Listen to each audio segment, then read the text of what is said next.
Welcome to episode 3 of the Knits and Burls podcast. My name is Annie, and I'm coming to you from Katy, Texas, where I live with my husband and our 3 kiddos. This is a podcast all about knitting and crafting. You can find me on Instagram as Hadley Homemaking, and I will leave my Ravelry link below as well. It's been about 6 weeks since I've podcasted last. I'm still trying to figure out how you can podcast with 3 young kiddos running around the house. It takes a lot of planning. So if you're returning, welcome back, and thank you for joining me again. And if you're new, welcome. I hope that you can enjoy this conversation. So today I'm wearing my PENGUONO by Stephen West. It's a chilly fall day here in Texas, and I'm trying to soak it up as much as I can. We've had the windows open all morning, letting in all that cool breeze, and now I get to cuddle up in one of my favorite cardigans. I knit this cardigan shortly after our daughter was born. It was a great way to dive back into crafting after I had her, and it let me play with all the colors. So for this cardigan, you can make variations by holding different weights of yarn, and how I made mine was holding 2 fingering weights together with a strand of mohair. So it's not terribly oversized, but it's perfect to cozy up with on a cool day. I made mine mainly out of pinks and more neutral colors, and then the mohair I held was white, so it kind of toned down everything and helped blend it. I love this cardigan, and it's been a lot easier to wear than I was expecting, and I feel like it's my artist jacket or something when I put it on, and it's kind of a fun way to express myself, if you will. Yeah, I don't think I have anything else to say about this. It was very fun to knit because you knit the back panel first, and then you pick up the stitches and you knit the welts, and it's kind of just a pieced together pattern, which I've heard is very it's very common what Stephen West designs. It's all simple stitches, but the way that he makes them all fit together, it creates a really cool and unique design. So I love it. Today I'm drinking my usual vanilla cappuccino.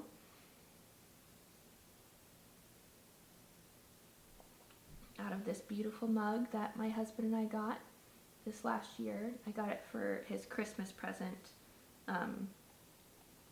from a potter in Ireland, I believe. I can leave her info here. So today I don't really have many whips, but I have 2 finished objects.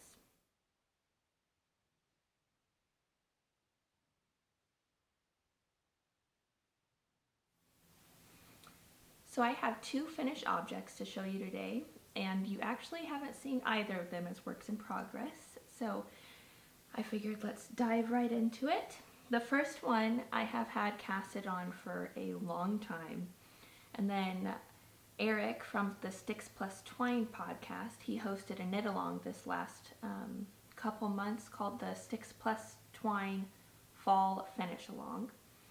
And he was motivating people to get some projects off the needles that they've had for a while, so that we can try to join the new year with a clean slate. And I thought, oh, I have a lot of projects that I could join for that, but I didn't find out about it until the very tail end, so I decided to pick one that I knew I could finish quickly. This is the Weekender sweater by ANDREA MOWRY. You're going to find this is a very heavy ANDREA MOWRY episode. I don't know why, but I guess I've been extra inspired by her lately, so I have quite a few projects designed by her to share. This is the Weekender. I believe this is her most famous pattern, and I knit mine out of Knit Pick STROLL Tweed in the Down Heather colorway, as well as the Flagstone Heather colorway, and then I held them together to give me a marled look. I knit the size 3, which is a size medium, and I went down 1 needle size to get gauge. And it's finally done. All I had to do, I had the body completely finished, and all that I had to do to join in with the knit along was pick up the sleeve stitches and knit the sleeves and bind off, and I was able to accomplish that in the deadline. So I am so excited to have this done, and I'm really looking forward to blocking it and wearing it this fall. I don't think I made any modifications to this pattern. Yeah, none that I can think of apart from going down a needle size, but that was just to get gauge. I'm excited to see how this yarn blocks out because it is so soft and it's very affordable. So it was a nice sweater to have join my wardrobe that didn't break the bank with the yarn, because my next finished object was a little bit more of an expensive project, but I saved up for it for a long time, and I'm really excited to have it complete and to add to my wardrobe as well. So last episode I had just gotten the yarn for this project, and I said I wasn't going to cast it on. I was trying to be good and to work on the boys' sweaters, but inspiration got the best of me and I cast it on and then did not look back until it was off the needles. This is the Comfort Fade CARDI by none other than ANDREA MOWRY, and it is completely done. I knit mine out of the Greenhouse Fade Kit by Knotty Pine Fiber Co. So it's a hand-dyed yarn, so it's definitely an investment to purchase, and I know that's not accessible for everyone, but like I said, I saved up for it for a while and was really excited to support her business and to be able to purchase this yarn and knit with it. So I knit the size 5, which I can't remember the bust size, but I can leave it here. And that took, I believe, 7 or 8 skeins of yarn, and I didn't use all of it. So I do have quite a bit left over, which I would love to get your opinion on later on what to do with that. So for my kit, I had 1 skein of color A, I believe is what she calls, which was charred amber. And then I had 2 skeins of dark fern, and then 3 skeins of first thaw, and 1 or 2 skeins of the heirloom seeds, I believe is what it's called. So what Kayla, the dyer behind Knotty Pine, did for me, because I needed 3 skeins for color C, what she did was she gave me 3 skeins of the same color, but different levels of saturation. So my first skein was far more saturated than my third. And that allowed me, the only modification I made because of that was I did 3 fade sections, whereas you would have just done 1 fade section here, and instead I faded dark fern with first thaw number 3, and then I faded the most saturated of the first thaw with the second most saturated, and then did another fade section for the least saturated. I hope that makes sense, but that really allowed me to get the most cohesive fade possible, as well as use up as much of those 3 skeins as I could. And I'm so glad I took that extra step. It does mean that my third section, my third color section is a little bit longer than the rest of them, but that was my favorite color anyway, so I was really happy to be able to do that. I think my favorite part of this design is probably the cuff, as well as these beautiful short rows all along the collar.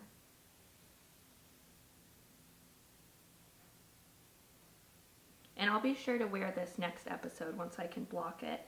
I just bound it off last night, and I wove in all the ends, but I still have to wash and block it, and I'm so excited to see what this yarn does as well, and if it blooms, and how yeah, just how it wears. So I don't think I made any other modifications to this cardigan apart from where I faded for the third section, like I just said. Except for, I do something specific for the underarms on all of the sweaters that I knit top down. I follow a tutorial, and I will leave the link below because it has been so helpful. And basically what you do is you create a provisional cast on underneath your sleeve, so that whenever you pick up your sleeve stitches, you just go and pick up that provisional cast on again instead of having to pick up each stitch. And I found that's really helpful for not getting holes on either side of the underarm. So I did that with this cardigan, and I've been doing that for years now, and I really like that technique, and I'll be sure to leave it down below. So let me get the yarn that I have left over and then see if you guys have any opinions on what I should do with the leftovers skeins that are remaining. So these are all the leftovers that I have from that cardigan. I have a good amount of the heirloom seeds, and then these 3 were the different first thaw that she gave me, that color C. And then I have color B, which is dark fern, and color A, which is the charred amber. So I have a decent amount left, and I would love to use it all. I've been considering creating the Shift COWL, I believe it is, by ANDREA MOWRY. And I haven't checked any of the specifics of the yardage requirements or even what weight of yarn, but I feel like these colors would work really well together in a design like that, to where I could get little pops of color with the heirloom seed and then maybe use these as the backgrounds.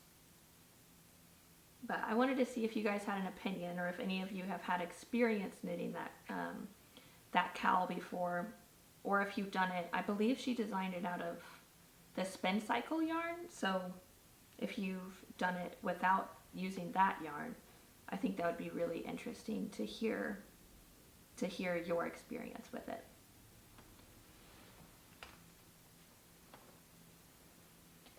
So those are all my finished objects, and I really don't have much progress on my whips to share this week, just because I really dedicated all of my time to that. I'm still working on my Jenny cardigan.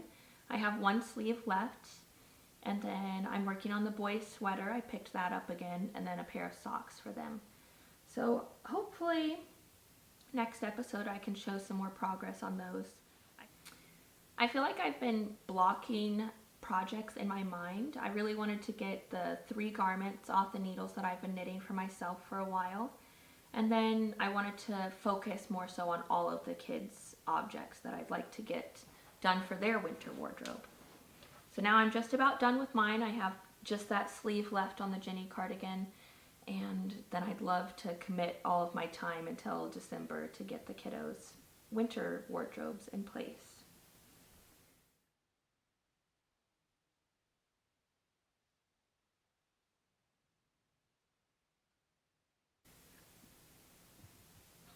I do have quite a bit of dream knitting to share with you today, as well as a little bit of stash acquisition. So let's dive right in.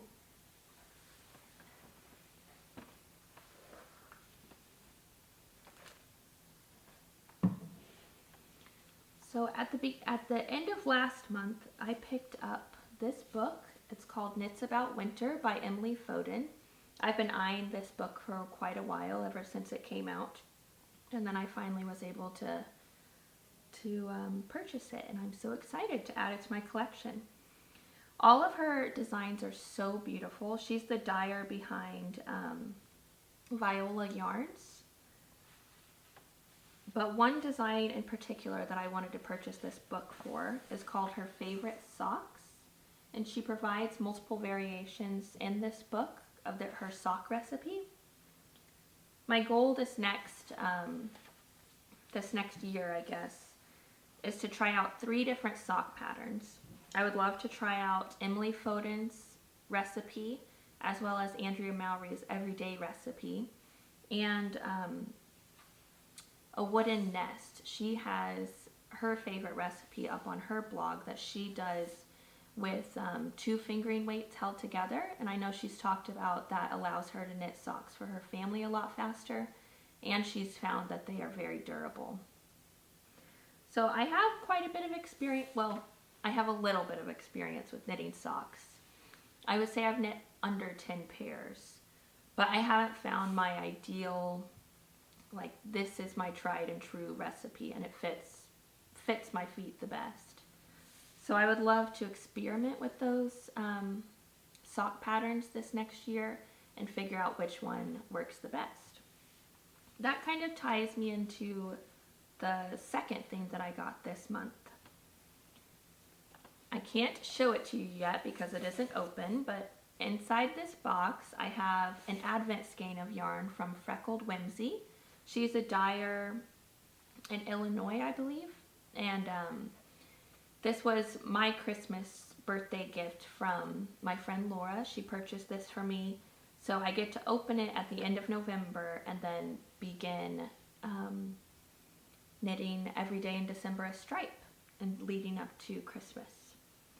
So with this sock skein, I would love to try Andrea MOWRY's everyday sock recipe because she does toe up, and I feel like that would be a really great way to ensure that I get the most use out of this skein and not have to try to be constantly figuring out when to change the heel or anything like that. I've never knit toe-up socks, so I would love to experiment with it, and I'm really excited to dive into that later. So this month I did purchase some skeins from Fleece. They're a company, I believe they're tied to Harrisville Designs, and it actually came with a little information card about their yarn. And they said, "We work to support pastoral communities that have been historically in conflict with the U.S. Currently, we are working with Navajo ranchers to offer fair market prices for the Rambouillet sheep wool raised by families in the Navajo Nation. Our yarn is made of this wool blended with a domestic fine wool and mohair for strength." I did not know that about Fleece, so I thought that was really interesting and pretty exciting to be able to help support that.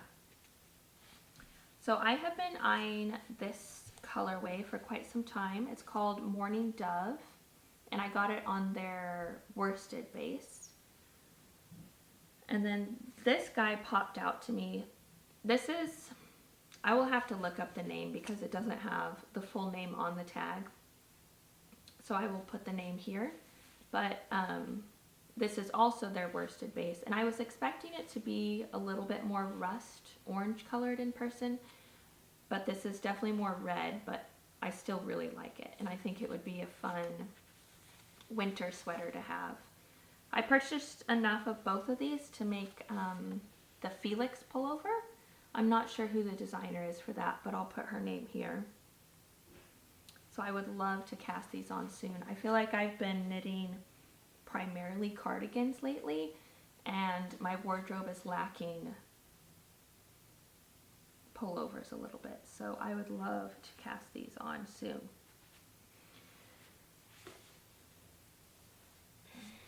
In the same vein as that, speaking of pullovers, this is not a new acquisition, but it's just dream knitting that I really wanted to share. This is a skein of Plötulopi, and the colorway is 1038. I'm not quite sure what colorway name that is, but I've had this in my stash for quite some time. I'm a patron of Melody Hoffman's, and she released the Wild Posy jumper this last month, and I really, really want to cast that on with this cake of yarn. I believe it's Plötulopi held double, and then maybe it takes like 4 or 5 skeins for the size that I want to knit. I'm going to go up a size than what she recommends, because she does say to pick the closest to your bust size, which I think that would be a size 2 for me. But I'd like it a little bit roomier than that, So I'm going to go ahead and go with the size 3.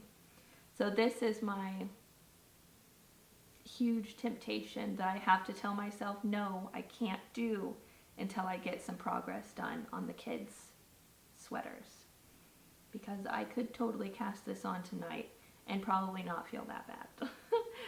So, trying to stay focused, keep this in my yarn cabinet and not in a project bag. And this will be my treat whenever I make some progress on the kids' sweaters.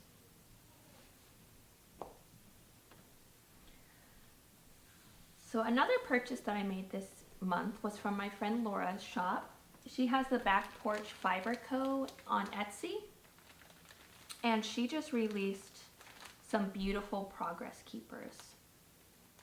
So here are her new progress keepers. And I'll probably overlay some footage here in case it doesn't focus. So I got 3 sets, one of which is the stitch markers with the pink stones, and another the stitch markers with the blue stones. And then I always love her hexagon stitch markers, and I saw that she had rose gold ones, so I went ahead and picked up some of those as well. These are the perfect, well, first they're perfect for your project, but also they're really great if you want to give a gift to somebody for Christmas. They're super affordable and really cute, and I know she hand makes them, so they're well done. And I can't wait to add those to my projects now that I've shown you. While I was in her shop, I also purchased her one-of-a-kind mini set that she has, and it has 4 beautiful colorways that I have been wanting to purchase for quite some time that I can add to my blanket. She also released her autumn mini skein set, and it came with 6 colorways. Let me get them all right for you. I'm not quite sure what I'm going to do with these yet. I would love to add them to my blanket, but they're also so well curated together that I feel like they would make really fun scrappy socks. I love those sprocket socks and the sprocket hat. I'll have to look up the designer's name because I can't remember. But they're a really fun scrappy pair of socks that have a little bit of interest in them. Those were all my purchases this month, except for I got some new wool wash. It's called the Fancy Blend Wool Wash from Fancy Tiger Crafts. That's where I was able to pick up that Emily FODEN book. And this one has, okay, here it is. It has lavender, sweet orange, and tea tree, which on their website they said naturally helps like repel moths and everything. So I was really excited whenever I saw that, and I needed more wool wash because I have so many finished objects now that I can wash and block. So I picked up some of that, and I will be trying it out later this afternoon. I think that's about all that I have to share with you. I hope that I was able to cover everything, and yeah, I'm really looking forward to working on the kids' projects this next month.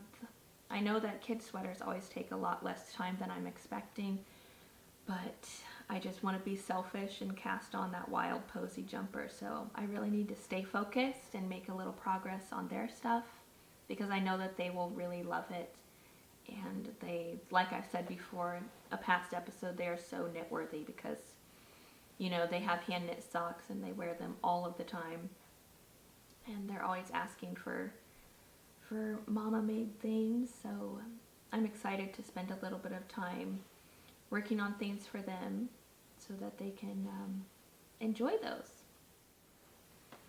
I did want to mention I do have an Instagram, but I'm honestly not very active on it, and I know that would help people find my channel if I was more active on it and I guess helped guide traffic here, but I just don't know if I can really commit to that. But if you do reach out to me on Instagram, I do regularly check like the email on there. I guess it's direct messaging, I think. I'm just not very good at posting, so I don't have Instagram on my phone, and I have to get either on my husband's phone to do it or through our laptop, which I haven't figured out how you can post through the laptop yet. But once I do, I hope, my goal is to try to post maybe once a week on there a picture of my progress. I know that would help get conversations going, because that is one of the main reasons that I'm doing this podcast, is to connect with other people in this community. I don't have any knitting friends that live here, and so I rely a lot on, you know, the internet and texting and all of the benefits of the 21st century to connect with other people and to be inspired by them. So I hope to be a little bit more active on there, but if you have a hard time reaching me, I can leave my email down below as well, and I would love if you commented so that we could continue this conversation. And yeah, if you have any suggestions on what to do with all that leftover yarn from Knotty Pine, definitely share your ideas, because I want to use up every bit of it because it is so special and beautiful. Yeah, I hope that you enjoyed this conversation, and I'm hoping to check in a little bit sooner than 6 weeks, maybe 4 weeks. That would be a good goal. I saw my advent calendar has shipped, or at least the label was created. I got one from Knotty Pine again. This is her first year, I believe, offering a advent calendar, and I'm planning on making some sort of blanket with it. I was planning on doing the bits and bobs, but I also have seen a Homespun House's, I think it's called the Cozy Comfort Throw, and I do really like the idea. Well, I like the look of the garter stitch. And then I showed it to my husband and I said, don't look at the colors, you know, just because we don't know what the colors will be, but which of these two patterns did you like? And he was leaning more towards the Cozy Comfort Throw as well, so we're seeing. I have about a month to decide.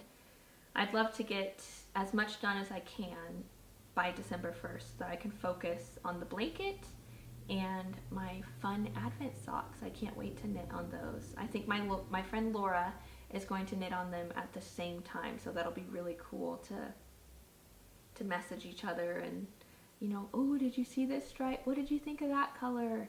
I'm really looking forward to that. So yeah, I think that's it.